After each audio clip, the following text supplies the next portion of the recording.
les mathématiques du masque. Ici, c'est un monument, c'est un pharaon. Je ne sais plus si c'est Sésostris. Mais remarquez que toutes les femmes qui font les tresses des enfants, elles sont là dans l'accident. On appelle ça les mathématiques fractales. Les Africains n'ont pas eu besoin d'aller à l'école pour faire les mathématiques fractales. Nous sommes les mathématiques. Les enfants sont les mathématiques. C'est parce que notre école ne permet plus aux enfants de faire ça qu'on n'a même pas le sentiment que c'est des choses faisables. Mais voilà ce qu'on appelle la théorie des fractales que Benoît Mandelbrot a découverte. Et c'est pour ça que j'écris la spiritualité fractale. C'est-à-dire que c'est l'esprit qui tresse l'enfant, qui organise la spiritualité sur la tête d'un enfant en faisant des courbes imaginaires qui en réalité fracturent l'espace en créant la géométrie de nombre d'or. Mentalement, par l'intuition, poursuivez.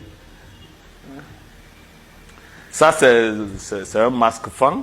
Ça, c'est toujours d'une Édouard, c'est chez lui que j'ai pris ça. Vous voyez, le monsieur, il fait son masque, mais il ne sait pas que c'est dans la géométrie de l'univers. Hein. Poursuivez.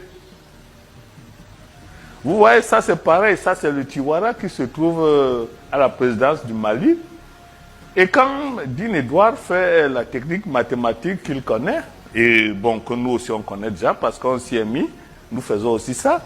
Donc on retrouve les mathématiques de l'univers dans une œuvre d'art qui le crut.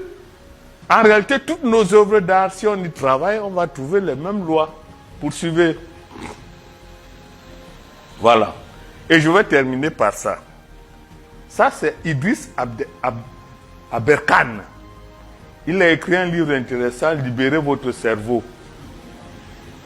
Et il dit, Aberkane, parce que c'est un spécialiste de neurosciences, il dit, opposer science et conscience, ou encore science et spiritualité, c'est opposer des modules fondamentaux de notre être.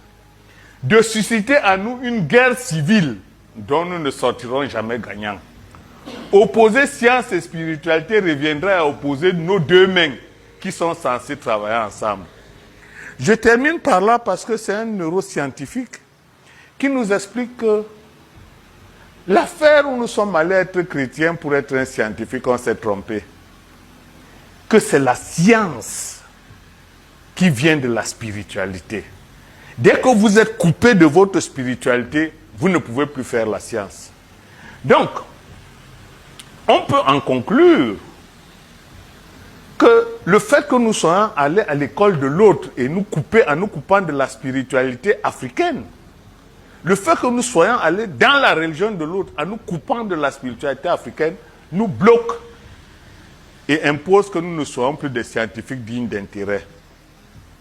Parce qu'il dit bien, opposer science et spiritualité reviendrait à opposer nos deux mains.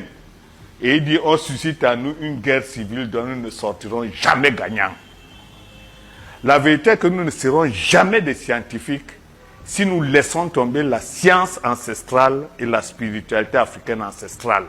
Et ça, ce n'est pas un Africain qui le dit, ça, c'est un neurospécialiste, quelqu'un qui est dans la matière de la science et qui connaît le cerveau. Je voulais donc achever par cette note d'enchantement pour libérer tout le monde et pour voir que, en vérité, il suffit de revenir à la science africaine, à la spiritualité africaine pour reconquérir le monde de nouveau. Et je crois que c'est la seule des choses qui nous reste à faire. Je vous remercie.